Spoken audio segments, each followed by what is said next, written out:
샬롬. 오늘도 능력의 하나님께서 여러분들과 함께 하십니다. 우리 주님 바라보면서 주님 손 꼭 붙잡고 그렇게 힘있게 살아가는 우리 사랑하는 성도님들 되시기를 바라겠습니다. 오늘 우리가 함께 나눌 하나님의 말씀은 출애굽기 22장 16절에서부터 31절까지 말씀 가지고 함께 나누는 시간 가지도록 하겠습니다. 제가 말씀 봉독하겠습니다. 사람이 약혼하지 아니한 처녀를 깨어 동침하였으면 납폐금을 주고 아내를 삼을 것이요, 만일 처녀의 아버지가 딸을 그에게 주기를 거절하면 그는 처녀에게 납폐금으로 돈을 낼지니라. 너는 무당을 살려두지 말라. 짐승과 행음하는 자는 반드시 죽일지니라. 여호와 외에 다른 신에게 제사를 드리는 자는 멸할지니라. 너는 이방 나그네를 압제하지 말며 그들을 학대하지도 말라. 너희도 애굽 땅에서 나그네였습니다. 너는 가부나 고아를 해롭게 하지 말라. 네가 만일 그들을 해롭게 함으로 그들이 내게 부르짖으면 내가 반드시 그 부르짖음을 들으리라. 나의 노가 맹렬함으로 내가 칼로 너희를 죽이리니 너희 아내는 과부가 되고 너희 자녀는 고아가 되리라. 네가 만일 너와 함께 내 백성 중에서 가난한 자에게 돈을 구워주면 너는 그에게 채권자같이 하지 말며 이자를 받지 말 것이며, 네가 만일 이웃의 옷을 저당 잡거든 해가 지기 전에 그에게 돌려보내라. 그것이 유일한 옷이라. 그것이 그의 알몸을 가리러 오신즉 그가 무엇을 입고 자겠느냐. 그가 내게 부르짖으면 내가 들으리니 나는 자비로운 자임이니라. 너는 재판장을 모독하지 말라. 백성의 지도자를 저주하지 말지니라. 너는 네가 추수한 것과 네가 짜낸 즙을 바치기를 더디하지 말지며, 내 처음 난 아들들을 내게 주지며 내 소와 양도 그와 같이 하되 이래 동안 어미와 함께 있게 하다가 여드레 만에 내게 주지니라. 너희는 내게 거룩한 사람이 되지니 들에서 짐승에게 찢긴 동물의 고기를 먹지 말고 그것을 개에게 던지지니라. 오늘도 계속해서 역시 하나님께서 이스라엘 백성들에게 이 법에 관해서 제정하신 것을 보여주는 장면인데요. 특별히 오늘은 이 도덕적인 삶에 대한 그런 도덕에 관한 법을 하나님께서 제정해 주시고 있는 것을 보게 됩니다. 오늘 하나님께서 이 말씀하신 이 세워놓으시는 법들을 찬찬히 보면서 그 안에 담긴 뜻들을 한번 생각해보는 시간을 가지도록 하겠습니다. 자, 먼저 16절 17절에 거쳐서 이 약혼하지 않은 처녀를 유혹해서 동침했을 적에 어떤 책임이 부여되는지 그것에 대해서 말씀해주고 있습니다. 먼저 이 16절 17절 말씀을 보게 되게 되면은 하나님께서 이런 법을 제정하신 것은 이 어린 처녀가 이 성적으로 유린당하는 것을 막기 위해서 그 문제 유발의 모든 책임을 남자에게 지금 돌리고 있는 것을 오늘 이 말씀 가운데서 볼 수가 있습니다. 자, 이렇게 약혼하지 않은 처녀를 유혹해서 동침했을 적에 하나님께서 어떻게 법을 제정하시냐면요, 이제 납폐금을 주고 결혼을 하든지 아니면 그 부모가 결혼을 거부했을 경우에는 훨씬 더 많은 납폐금을 지불해야 되겠지요. 자, 이 납폐금이란 것이 무엇이냐면요, 그 여자가 그 가정에서 이 노동력을 제공하지 않습니까? 그것에 대한 대가입니다. 이 여자가 그 가정에 더 이상 노동력을 제공할 수 없기 때문에 그것에 대한 보상이라고 할 수가 있는 것이죠. 그렇기 때문에 결혼을 하더라도 납폐금을 주고 그 결혼할 여자를 데려와야 되고, 그렇지 않을 경우에는 훨씬 더 많은 그러한 납폐금을 이 가정에 이 처녀의 그 집에다가 주게끔 하는 것이 오늘 이 말씀 가운데서 볼 수가 있습니다. 철저하게 그 남자가 책임을 지고 그것에 대한 대가 지불을 해야 된다는 것이죠.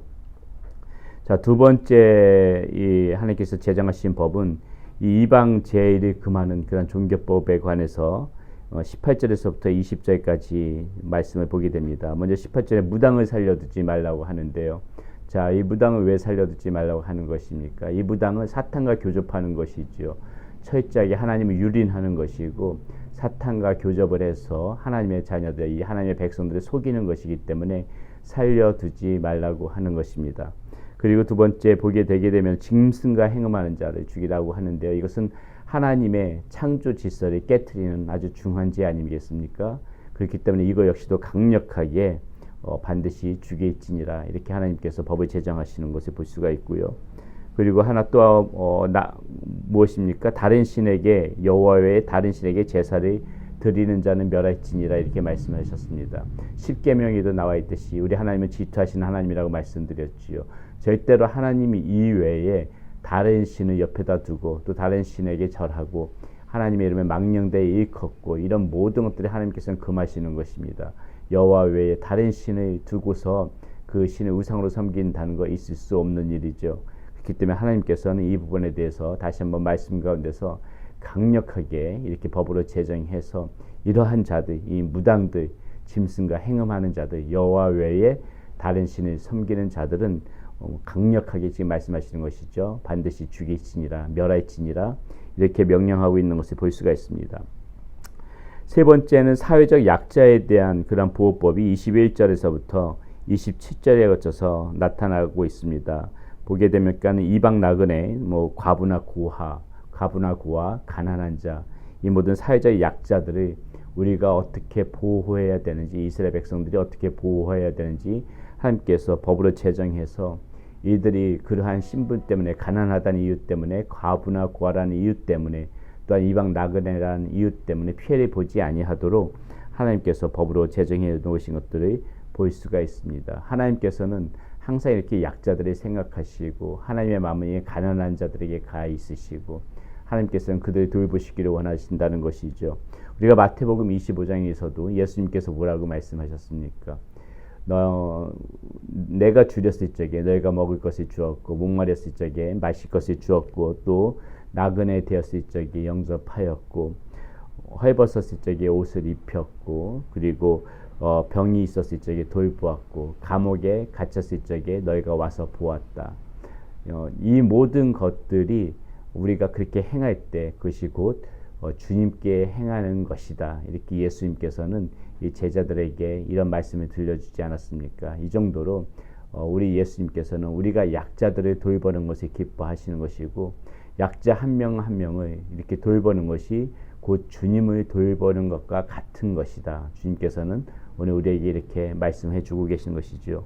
우리가 오늘 이 말씀을 통해서도 다시 한번 그 주님의 마음을 깨닫고 특별히 우리가 좀 더 많은 사람들을 이렇게 돌아보면서 힘들고 어려운 사람들을 더욱더 이렇게 돌보면서 그들의 이렇게 더욱더 품어질 줄 아는 그런 우리 사랑하는 성도님들이 되셔야 되겠습니다. 자, 마지막으로 29절에서 28절에서부터 31절까지의 말씀에서는요, 일단 지도자에 대한 존중, 그리고 처음 난 것에 하나님 앞에 이렇게 돌리는 것들 다시 한번 하나님께서 언급하고 계시고요. 그리고 하나님 앞에서 특별히 거룩한 삶을 살아가야 되는 모습에 대해서 언급하고 있는 것을 볼 수가 있습니다.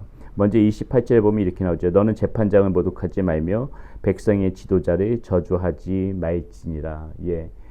초기 이 이스라엘 백성들 그 수많은 장정만 60만 명이니까 약 200만 명이 출애굽한다고 봤을 적에 강력한 그러한 그 그 리더십 아래 하나가 되어지지 않으면은 안 되었거든요. 그러니까 그 지도자에 대한 어떤 불신을 갖고 지도자의 말에 따르지 않게 되게 되면은 그 모든 그런 질서들이 다 무너질 수 있기 때문에 하나님께서 특별히 이렇게 법을 제정하시면서 지도자의 말에 존중해 줄 것을 이스라엘 백성들에게 이렇게 이야기하고 계신 것입니다. 실제적으로 민수기 16장에 보면 어떻습니까? 이 모세의 리더십에 거역했던 그 고라 자손들이 나오지 않습니까? 이 고라가 이렇게 반역을 하는 것인데요. 엘리압의 아들 다단, 아비람, 그리고 벨렛의 아들 온 이렇게 함께 작당을 해서 이 모세에게 반역하는 장면이 민수기 16장에 나오는데, 결국 이 모세한테 이렇게 반역하는 이 고라의 반역을 통해서 어떤 일들이 벌어집니까? 하나님께서 노하시고 이 이스라엘 전에게 전염병이 돌게 하셔서 14,700명이 이렇게 죽게 되어지는 그러한 사건들이 벌어지는 것을 우리는 이 민수기 16장 말씀을 통해서 볼 수가 있었습니다. 강력한 이러한 그 지도자에 대한 그 리더십 아래 이스라엘 백성들이 하나가 되어져서 그렇게 가나안 땅까지 가야 되는 것을 하나님께서 그렇게 원하셨기 때문에 거기에 대한 반역은 하나님께서 용납할 수가 없었던 것이죠. 오늘 우리가 이 말씀을 보면서도 우리가 생각해야 될 것이, 우리가 정말 사회적인 그러한 그 지도자들에 대해서 존중이 필요한 것이고요. 예, 거기에 따라서 우리가 정말 그 존중해 줄 수 있는 부분들은 충분히 받을 줄 아는 그러한 마음도 있어야 된다는 것이죠. 예, 그런 부분들, 그리고 하나님 앞에서 늘 거룩한 이런 그 사람의 모습을 유지해야 되는 것이 마지막 31절에 나오는데, 너희는 내게 거룩한 사람이 될지니 들에서 짐승에게 찢긴 동물의 고기를 먹지 말고 그것을 개에게 던질지니라. 무슨 말씀입니까? 항상 우리가 하나님 앞에서 이 성결을 유지하는 것이 중요하다는 것입니다. 오늘 여러 가지 우리가 이 하나님께서 제정하신 도덕적인 법에 대해서 말씀을 살펴보았는데 한 말씀 한 말씀 다 우리가 또 이 시대를 살아가면서 적용해 볼 수 있는 그런 생각해 볼 수 있는 말씀이라고 생각합니다.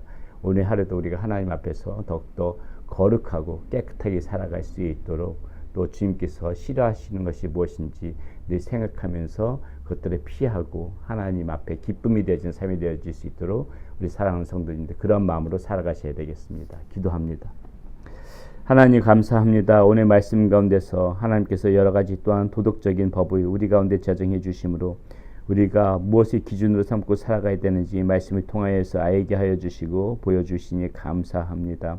하나님 늘 하나님을 사랑하는 마음이 먼저 있게 하여 주시고 하나님 앞에 다른 것들을 두게 하지 말게 하여 주시고 늘 우리들을 갈고 다듬어서 깨끗한 모습으로 성결한 모습으로 이렇게 하나님이 기쁨이 되어지는 그런 삶을 살아갈 수 있도록 오늘 하루도 인도하여 주시옵소서. 우리 주 예수 그리스도의 이름으로 감사하며 기도드렸습니다. 아멘.